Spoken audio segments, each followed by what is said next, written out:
Hi hello ನಮಸ್ಕಾರ. ನೀವು ನೋಡ್ತಾ ಇದ್ದೀರಾ ನ್ಯೂಸ್ 18 ಡಿಜಿಟಲ್. ನಾನು ದರ್ಶನ್ ನಾಯಕ್, ಉತ್ತರ ಕನ್ನಡ ಜಿಲ್ಲಾ ವರದಿಗಾರ. ಉತ್ತರ ಕನ್ನಡ ಜಿಲ್ಲೆಯ ಹೊನ್ನಾವರ ತಾಲೂಕಿನ ಗೇರ್ಸೊಪ್ಪ ಬಳಿ ಇರುವಂತಹ ಸುಳಿಮುರ್ಕಿ ಕ್ರಾಸ್ ಇತ್ತೀಚೆಗೆ ಭಾರಿ ಸುದ್ದಿಯಲ್ಲಿರುವಂತಹ ಒಂದು ಜಾಗ. ಯಾಕಪ್ಪ ಅಂದ್ರೆ ಈ ಸುಳಿಮುರ್ಕಿ ಕ್ರಾಸ್ ನಲ್ಲಿ ನಿರಂತರವಾಗಿ ಇತ್ತೀಚಿನ ದಿನದಲ್ಲಿ ಭಾರಿ ಪ್ರಮಾಣದಲ್ಲಿ ರಸ್ತೆ ಅಪಘಾತಗಳು ಆಗ್ತಾ ಇವೆ. ಅದ್ರ ಜೊತೆಗೆ ಇಲ್ಲಿ ಸಾವು ನೋವುಗಳು ಕೂಡ ಸಂಭವಿಸ್ತಾ ಇದೆ. ಈ ಹಿನ್ನೆಲೆಯಲ್ಲಿ ಈ ಜಾಗವನ್ನ ಇಲ್ಲಿನ ಜನರು ಅಪಘಾತಗಳ ಹಾಟ್ಸ್ಪಾಟ್ ಅಂತಾನು ಕೂಡ ಕರೀತಾ ಇದ್ದಾರೆ. ಆದ್ರೆ ಈಗ ಈ ಜಾಗ ಅಪರಾಧಗಳ ಹಾಟ್ಸ್ಪಾಟ್ ಆಗಿ ಬದಲಾಗ್ತಾ ಇದೆಯಾ ಎನ್ನುವಂತ ಬಗ್ಗೆ ಈಗ ಸಂಶಯ ಕಾಡ್ತಾ ಇದೆ.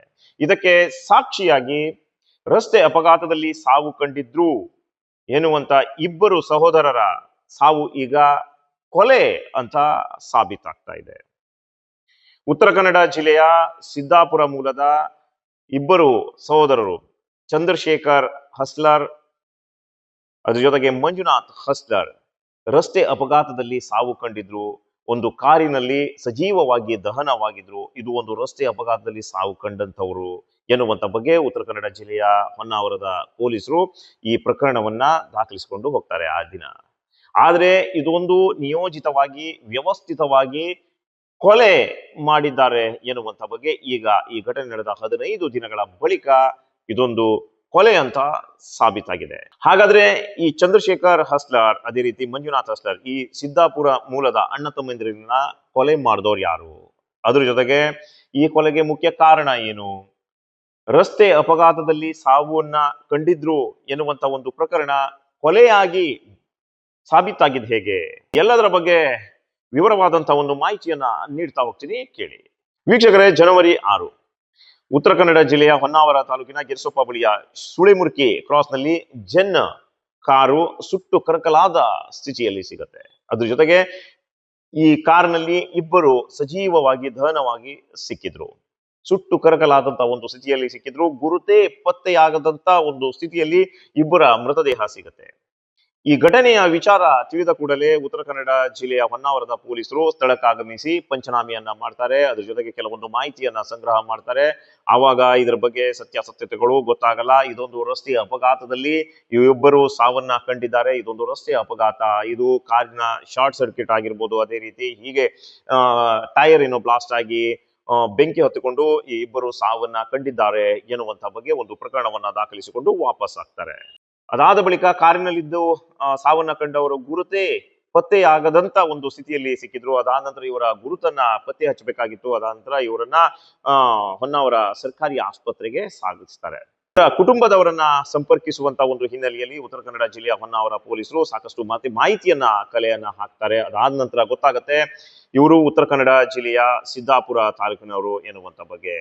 ಇವರು ಅಣ್ಣ ತಮ್ಮಂದಿರು, ಅಂದ್ರೆ ಚಂದ್ರಶೇಖರ್ ಹಸ್ಲರ್ ಅದೇ ರೀತಿ ಮಂಜುನಾಥ್ ಹಸ್ಲರ್, ಇವರಿಬ್ರು ಅಣ್ಣ ತಮ್ಮಂದಿರು ಎನ್ನುವಂತ ಬಗ್ಗೆ ಗೊತ್ತಾಗತ್ತೆ. ಅದಾದ ನಂತರ ಇವರು ಕುಟುಂಬಸ್ಥರು ಹೊನ್ನಾವರ ಪೊಲೀಸರನ್ನ ಸಂಪರ್ಕ ಮಾಡ್ತಾರೆ. ಹಾಗೆ ಆಸ್ಪತ್ರೆಗೂ ಹೋಗ್ತಾರೆ. ಆಗ ಇವರದೇ ಸಂಬಂಧಿಕರು, ಇವರದೇ ಮಕ್ಕಳು ಅಂತ ಗುರುತನ್ನ ಪತ್ತೆ ಮಾಡಲು DNA ಪರೀಕ್ಷೆಯನ್ನ ಕೂಡ ಮಾಡಲಾಗತ್ತೆ. ಈ DNA ಪರೀಕ್ಷೆಯಲ್ಲಿ ಕುಟುಂಬಸ್ಥರ ರಕ್ತ ಮಾದರಿ ಕೂಡ ಮ್ಯಾಚ್ ಆಗತ್ತೆ. ಸೊ ಈ ಹಿನ್ನೆಲೆಯಲ್ಲಿ ಮೃತದೇಹವನ್ನ ಕುಟುಂಬಸ್ಥರಿಗೆ ಹಸ್ತಾಂತರವನ್ನ ಮಾಡ್ತಾರೆ.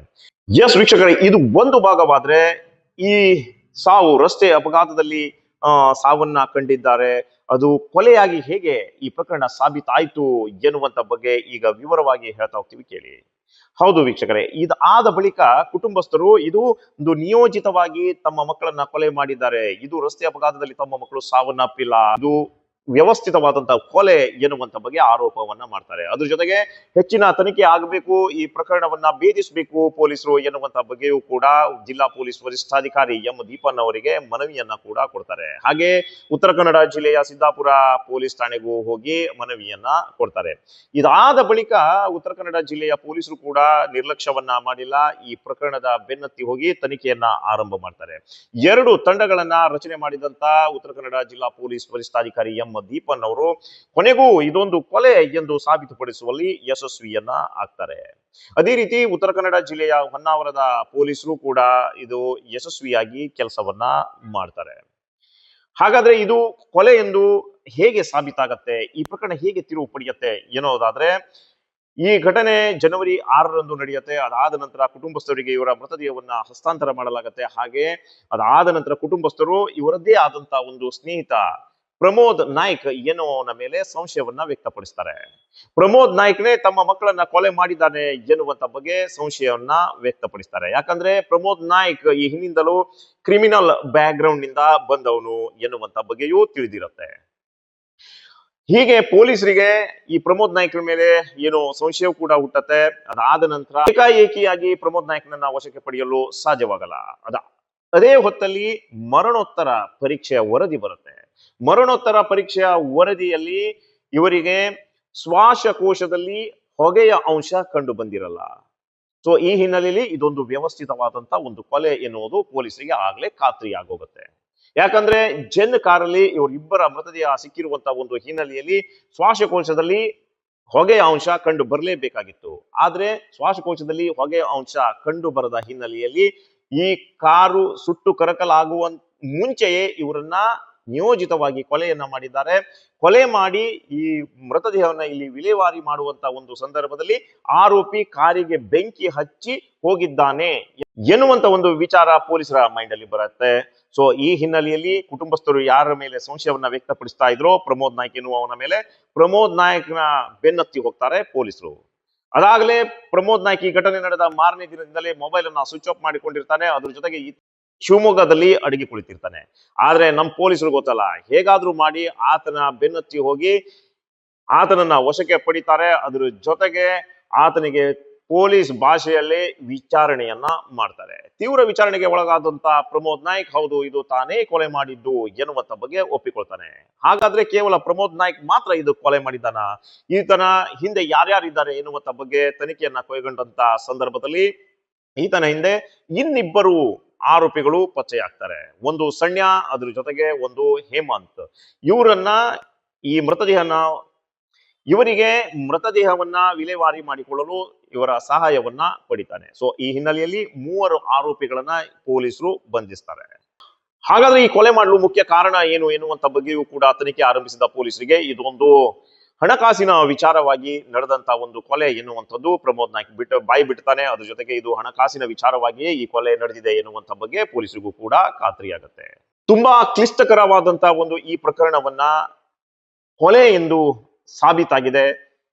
ಈ ಪ್ರಕರಣ ಹೇಗಿತ್ತು ಎನ್ನುವುದಾದ್ರೆ, ಇದು ತನಿಖೆ ಹೇಗಿತ್ತು ಎನ್ನುವುದಾದ್ರೆ, ಕುಟುಂಬಸ್ಥರು ಈ ಪ್ರಮೋದ್ ನಾಯ್ಕ್ ಎನ್ನುವವನ ಮೇಲೆ ಸಂಶಯವನ್ನ ವ್ಯಕ್ತಪಡಿಸಿದಂತ ಒಂದು ಸಂದರ್ಭದಲ್ಲಿ ಘಟನೆ ನಡೆದಿದ್ದ ದಿವಸ ಜೆನ್ ಕಾರಲ್ಲಿ ಯಾರ್ಯಾರು ಹೋಗಿದ್ರು, ಅದ್ರ ಜೊತೆಗೆ ಈ ಜೆನ್ ಕಾರನ್ನ ಯಾರು ಓಡಿಸಿದ್ರು ಎನ್ನುವಂತ ಬಗ್ಗೆ ಸಿಸಿಟಿವಿ ಫುಟೇಜ್ಗಳಲ್ಲಿ ಮಾಹಿತಿಯನ್ನ ಕಲೆ ಹಾಕ್ತಾರೆ. ಹಾಗೆ ಅಕ್ಕಪಕ್ಕದ ಸಾಕ್ಷಿಗಳನ್ನ ಕೂಡ ಸಂಗ್ರಹ ಮಾಡ್ತಾರೆ.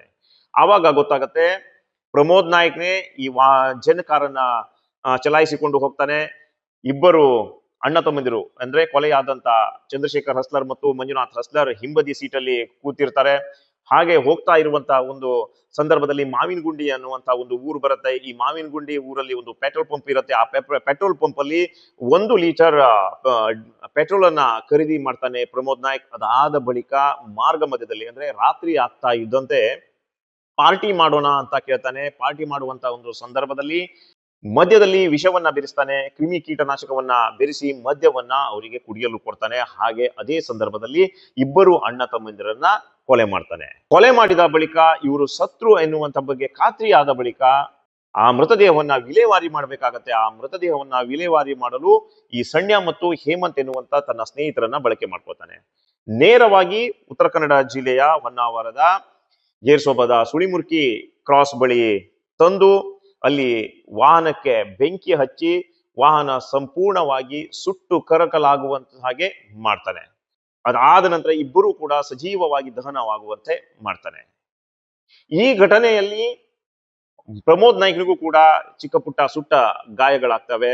ಇದನ್ನ ನೋಡಿದಂತವರು ಕೂಡ ಪೊಲೀಸರಿಗೆ ಮಾಹಿತಿಯನ್ನ ಕೊಡ್ತಾರೆ. ಈ ಮೂಲಕ ಪೊಲೀಸರಿಗೆ ಕೆಲವೊಂದು ವಿಚಾರದಲ್ಲಿ ಪ್ರಮೋದ್ ನಾಯ್ಕ್ನೇ ಕೊಲೆ ಆರೋಪಿ ಎಂದು ಸಾಬೀತುಪಡಿಸುವಲ್ಲಿ ಸಹಕಾರಿಯಾಗುತ್ತೆ. ಒಟ್ಟಾರೆ ವೀಕ್ಷಕರೇ, ಇದಾಗಿತ್ತು ಒಂದು ರಸ್ತೆ ಅಪಘಾತ ಎಂದು ಪ್ರಕರಣ ದಾಖಲಿಸಿಕೊಂಡು ಹೋದಂತ ಪ್ರಕರಣ ಇವತ್ತು ಕೊಲೆ ಎಂದು ಸಾಬೀತಾಗಿದ್ದು ಹೇಗೆ ಎನ್ನುವಂತ ಬಗ್ಗೆ ತಿಳಿಸುವಂತ ಒಂದು ಪ್ರಯತ್ನ. ಇನ್ನಷ್ಟು ಮಾಹಿತಿಯೊಂದಿಗೆ ಮತ್ತೆ ನಾವು ನಿಮ್ಗೆ ಸಿಗ್ತಾ ಇರ್ತೀವಿ. ಅಲ್ಲಿ ತನಕ ನೋಡ್ತಾ ಇರಿ ನ್ಯೂಸ್ 18. ನಿರ್ಭೀತ, ನಿಷ್ಪಕ್ಷಪಾತ, ವಿಶ್ವಾಸಾರ್ಹ ಸುದ್ದಿಗಳಿಗೆ ಮತ್ತೊಂದು ಹೆಸರಾಗಿರೋ ನ್ಯೂಸ್ 18 ಕನ್ನಡ ಈಗ ಆಪ್ನಲ್ಲೂ ಲಭ್ಯ ಇದೆ.